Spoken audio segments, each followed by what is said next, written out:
Fox News multimedia reporter Asher Red is in Calhoun, Kentucky. Asher, where you're at, you're standing at what would normally be a neighborhood, but it looks like a river or at least a lake that sits behind you.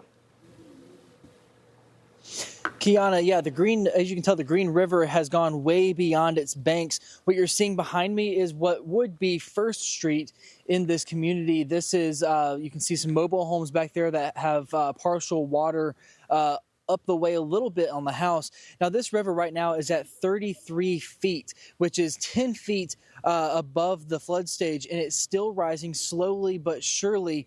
Now, I want to step out of the way and show you the other side of what was on me. This kind of where we are right now is supposed to be kind of like a river bank, like a park area, and you can tell because there is a light right there that usually would be on the ground, and we would be down there in the grass reporting this if the river wasn't this bad.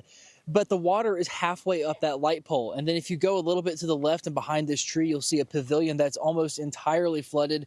Any tables or furniture under that pavilion is completely flooded. There's also some street signs that you might be able to make out being partially underwater. Now, this river is expected to crest on Thursday at nearly 35 feet, the highest it's been since 1950.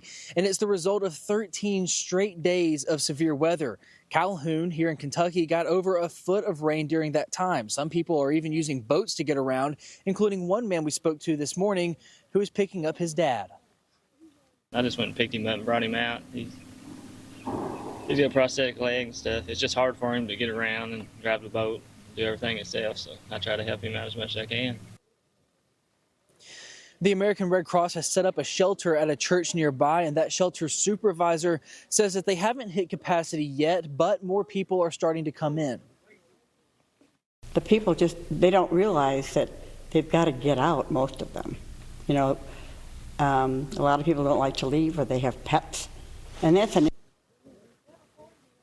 Now, dozens of roads are closed in this area. That's posing a big issue for people who are trying to get away from the floods and maybe to a neighboring town where they might have family staying at. Now, most of the rivers, including the one you see behind me, drain up north to the Ohio River, which meets the Mississippi River and eventually leads to the Gulf. So we're talking about potential of several weeks of downstream flooding, especially for those communities who are along these major rivers. Kiana? And Adam, or Asher, I think that's the unfortunate reality to this, that we have several weeks before we see some type of major improvement. We'll keep a close eye on it. That's Fox News multimedia reporter Asher Red. Thank you.